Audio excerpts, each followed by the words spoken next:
Using MidJourney in your design process can be a fun and creative way to generate ideas for your next project.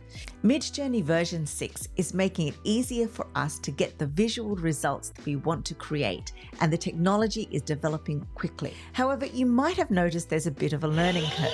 Sometimes as you start entering your prompts into MidJourney, the images created can seem completely random and not aligned with your style. In this video, I'll show you how to create a more consistent image style in MidJourney and maybe add your own flair to image creation. You can use these tips to develop your own style and create a signature look for your projects. If you've never created images on MidJourney before, I suggest you start with this video that you can see up here, and this video will get you up and running. Creating a consistent style can be tricky. As designers, we often want to create images that have some originality but can be shown together. It can be visually jarring if the images shown are different in aesthetics from each other. We also want to be able to show some creative flair and not just passively create images that look exactly like everyone else. If you want to create a set of images that is close to your own work that you can use in the early stages of a project rather than randomly generate images that may not suit your design, then you are in the right place. In this video, I'm going to show you 3 techniques that you can use to generate images that look cohesive and help you explain the design direction of your project. In my case, I've recently been creating Squarespace website templates for interior designers, and I wanted to create a set of interior images that I could use that would suit the style of the templates I'm creating. Creating these sets of images has meant that I'm able to include them in my template, giving them a distinctive look rather than using boring stock images that doesn't suit the template at all or have been seen before. This has been a process of experimentation. I've developed these 3 techniques to make sure that the images that I create are consistent and are what I'm looking for. So let's get into it. The first technique focuses on the prompt itself. In my first video, I showed you an additive prompting technique that I use when creating prompts. Essentially, we start from the most important details first. After you've entered the image command, we start with the viewpoint of the image. Usually in interior images, we're using a wide angle lens so we can get as much of the room as possible. I always start with the words editorial image. Then we need to specify the space itself. That is the type of room it is. And then we move on to any kind of lighting that is specific to this image. For example, the time of day. The next part of the prompt is to add in details, a description of the room such as the focal point, any key pieces of furniture. Then we move on to materials, a color palette, atmosphere. We're looking for the vibe of the image. Is it cool? Is it warm? I like to include at least 3 to 4, if not more, of these specific details. And then lastly, we include the parameters. These are specific instructions to MidJourney about how you want your image created. We're going to talk a bit more about parameters later when we talk about controlling the image, but the most common one that we would use at this stage is the aspect ratio. This is the size of the finished image. Most commonly, you would use the 16:9 ratio, which is for a 4K screen, or 9:16, which is for social media. The other parameter that I'd like to include at this stage in my interior design prompts is --style raw. Images made with style raw seem more realistic and are closer to the prompt. They have slight imperfections which make it look a little bit more gritty. Now, let's say you wanted to make a set of consistent images for a space where the rooms actually are joining onto each other. All I do in this case is to change the room name and keep everything else the same. Now, of course, if you're doing a living room and then suddenly you're changed to a bathroom and there's no fireplace in the bathroom, then take that out. Try and keep the prompt as similar as possible, keeping the lighting and a lot of those details the same. You will find that this works surprisingly well. Another trick is to save all my prompts into a database so that I can easily reference it. and I can adapt similar prompts for different projects. I use Notion to store my prompts, and if you'd like a free copy, there's a link in the description that you can download and use. Another prompting technique you can try is an image prompt. Let's say you come across an image that you like from a magazine or on the internet or another source. Firstly, we can upload it to Discord, and then we can enter in our prompt and drag in the URL of the image. Now, this can yield some interesting results. Essentially, what MidJourney does is add the image to the prompt, but be aware it is extremely literal. Take a look at an example. In this example, you can see I created an image of a woman similar to Muka. There's this round version here. I'm not sure why MidJourney decided that everything needed to be against this round background, but it did. And this is, again, one of the issues with MidJourney. It does create things that are a little bit strange. And so I upscaled this image. All you have to do to create an image prompt is to literally just drag that image into your prompt. Imagine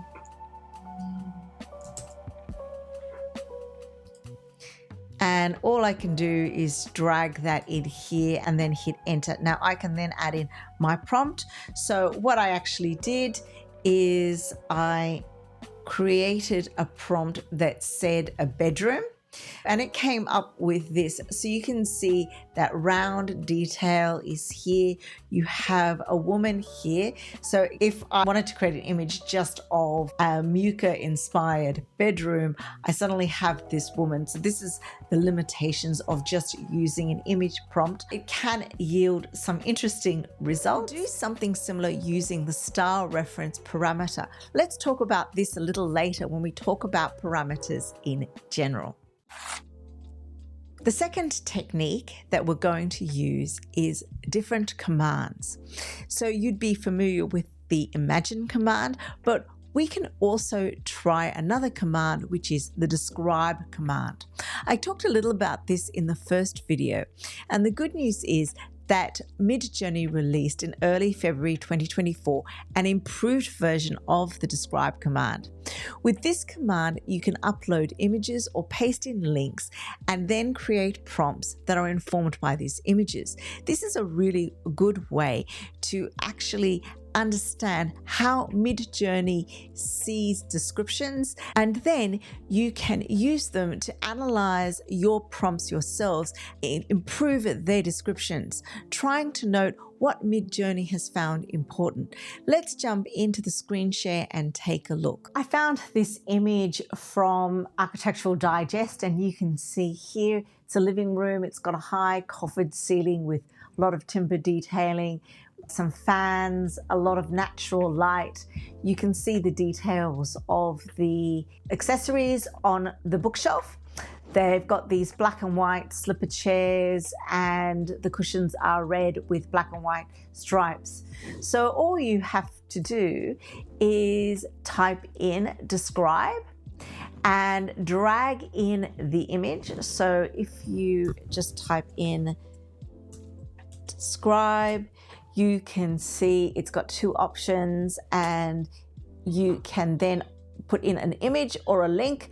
So I just put in the link from Architectural Digest here, and you can see it came up with these 4 prompts. So I would encourage you actually to spend a little bit of time going through and actually generating images that you like, to decide how you can improve your image prompting.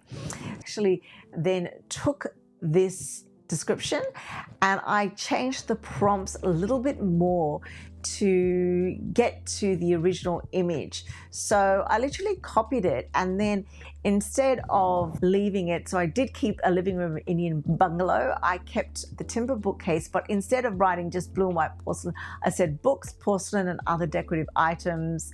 They do have a little bit of the decorative items here, and it's decided to fill it with books. I also included a beige striped rug, and then I also made the sofas formal, contemporary white sofas, although I don't think it did a particularly great job there. And then you've got the coffee tables decorated with colorful vases and books. And I did actually add in one corner 2 elegant slipper chairs, which is more similar to the original one where we've got the slipper chairs here. And I guess what you could do is you could describe things like this mirror. You could also describe the finish on the wall. You can see here it's got this rough finish. So again, this is all due to experimentation, but you can see here with this result, I did get the vibe of what was actually going on in the first image. Another command which is useful is the \blend command. To use it, all you do is type in \blend and MidJourney will prompt you to upload 2 images. I usually save them on my desktop and then I drag them in, and then make sure once you've uploaded them that you hit enter for it to work. This command can yield unexpected results, but can be a fun way to add some distinction to your images. For example, I have a hand-drawn render and I want to create an image which blends this style with another image. And let's take a look at what was created. So to use the blend command, I uploaded this image and I also created these images here, and I asked MidJourney to blend these. So you can see if you actually type in blend, you'll be asked to upload image 1 and image 2. And then when I asked it to do that, it came up with these images here. And you can see they have that same sort of hand-drawn quality. So this could be quite interesting for a presentation where you want to present an idea, but you don't want it to be super photorealistic, but give more of a vibe. So this is something that you can experiment with. And actually it's quite a fun way to add a little bit of that hand-drawn feel to some of the results that you do get in MidJourney. The last technique that we're going to talk about is using different parameters when you create your images. Parameters are added to the end of your prompt. When we talked about the aspect ratio, adding the -AR at the end of our prompt. The most important parameter for actually adjusting the look and feel of your image is the style reference parameter. We mentioned style reference before when we talked about using an image prompt. The style reference parameter is similar, but instead of adding the reference image to the prompt, MidJourney takes the essence of the image, which is the style, to add it into the prompt. So let's jump in and take a look. So you will have recalled this image that we created of Muka. So we set an Art Nouveau image of a woman similar to Muka's style. And then we created, using the image prompt, this image, and you can see there was quite a lot of details from the original set of images that were included in this prompt. Now, if we actually redo that prompt, exactly the same. So all I did was say a bedroom, but instead of just uploading the image, I used the style reference. So this actually displays exactly the differences between the image prompt and the style reference. You can see here we don't have the image of the woman. MidJourney is not taking it literally, even though there is some imagery here of a female, and here they have the essence of a bedroom which has a style similar to Muka, rather than taking it literally and adding in the woman. So the way we do the style reference command is we could write a bedroom. So let's go imagine, and then a bedroom, and we go dash ref, and then we can add in the original image. So we can just take it here and then just add it in here, and just press enter, and it will generate an image. The good news is that you can actually add in more than one image. So for example, let's say I just randomly take this image, and I just hit a space and add this image in here. I've added this very random image of a bookcase, and then we can just see what we can create. And interestingly, you can see that we have that dark wood and white walls, but we still have some of this imagery that exists from the original image. So stylize is another parameter that you can use. MidJourney's been trained to make images that it thinks is visually pleasing. So this may differ to your artistic eye. The stylize parameter is one way of controlling how much artistic license you give MidJourney. In version 6, the stylized default value is 100, and it accepts values from 0 to 1000. So low values create images that are close to the prompt, and high stylized values create images less connected with the prompt. So it's very much an experimentation. So here we have the original image that we created of Muka, and then we created, using the style reference, this bedroom. And so what I did was keep the same prompt. So I had a bedroom, but what I did was add a stylized value of 0. So if you recall, 0 makes it very close to the prompt. You can see here that you've got the female form, that we've got this round detail here. It is actually quite similar to the original prompt. Then what I did was change the stylized value to 1000, and you can see here we've lost the female form from the original image here, and it is very much focused on the flowers.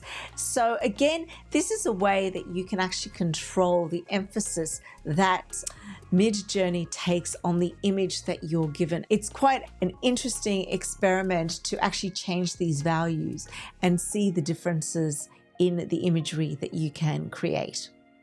If you've been using MidJourney for more than 6 months, you might have come across the Style Tuner. In version 5.2, MidJourney introduced it, and it led to inconsistent results. And I'm not going to go into it here, but I thought it was important to mention it.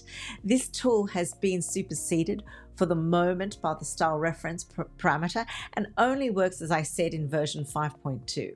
And apparently it's being updated for version 6, but I'll update you when that happens. So let's move on to the next parameter, which is the seed parameter.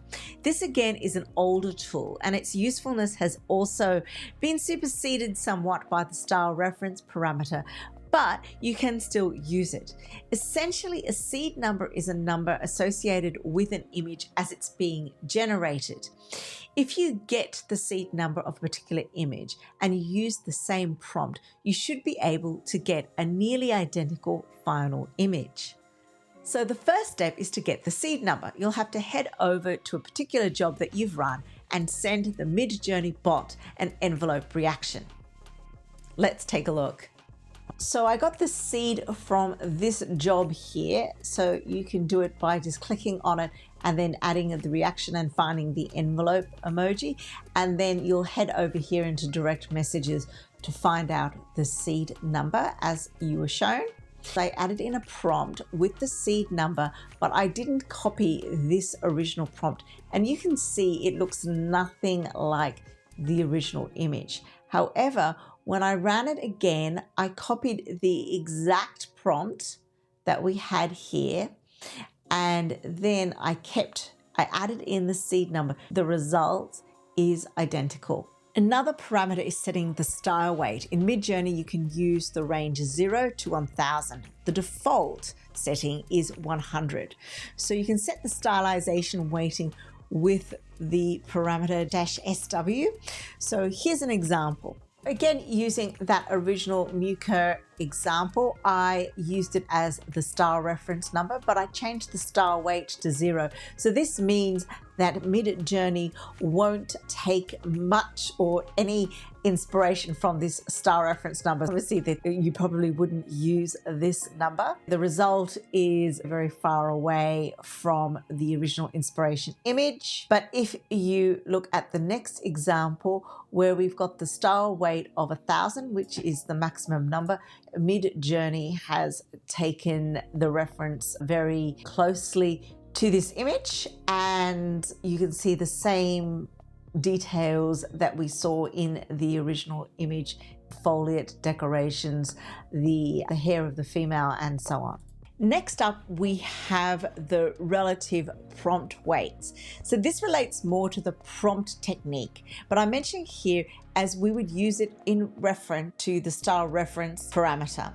So what you can do is set a relative prompt weight to a particular style reference that you have. To give a prompt weight to a reference, we use a double colon, and it is used to separate the prompt into different parts, and then you can add a number immediately after the double colon to assign the relative importance to that part of the prompt. Now, the MidJourney documentation actually states that prompt weights are less important or not used in version 6, but I've actually used it and had quite good results, so I'm mentioning it here.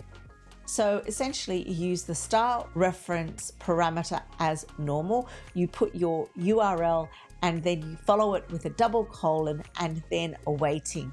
The lower the number, the greater priority. So for example, a URL with the prompt weight of 2 would be worth more to MidJourney than a URL with a prompt work of 5.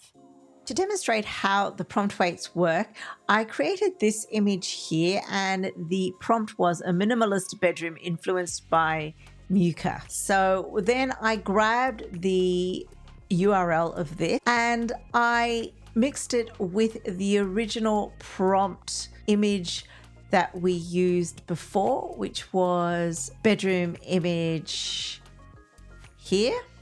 If you look at the results, that we have this Art Nouveau feeling here, but MidJourney has balanced the image from both of those results. Now, if we add a prompt weight, so this is exactly the same prompt, except you can see I've added a double colon and a 2 here, which gives the first one, which is the Muka original image, much more of a priority than the second, which is the more minimalist image. The results are quite different. That even though it still has some of the detail here, it actually has taken into account that feeling of minimalism that we had from this new image. So the final parameter that you might want to explore is the chaos parameter. Now, this will give you some off-the-wall and very unexpected results, but can be interesting for experimentation. So to use it, you use the -chaos or -c parameter at the end of your prompt. And essentially what this does, it influences how varied your initial 4 images are. So a high chaos value will produce quite unusual and unexpected results within that original grid. A lower chaos value could have more reliable, repeatable results. So it accepts the values 0 to 100. The default chaos value is 0. So if you actually increase that value, the likelihood that the 4 images that you generate will be varied. Let's take a look. So I used the same reference image that I have used before, and I've added a chaos value of 100. So this is the maximum chaos value. And you can see the results in the grid are extremely different. So definitely you can use this chaos value to experiment, particularly in the beginning stages when you are exploring ideas. This was my guide to getting consistent images on MidJourney. You can see there is actually a lot of ways you can tweak MidJourney. Obviously, there are an infinite number of combinations of prompts and parameters and commands that you can experiment with. It will be a little while before you'll be able to control the images you can create with MidJourney seamlessly, but I hope these tips help you to understand how you can tweak them to get the results that suit your project. Remember to save your prompts and images as you go so that you can have a record of what has worked for you and so that you can develop your own look. Thank you for watching and see you in the next video.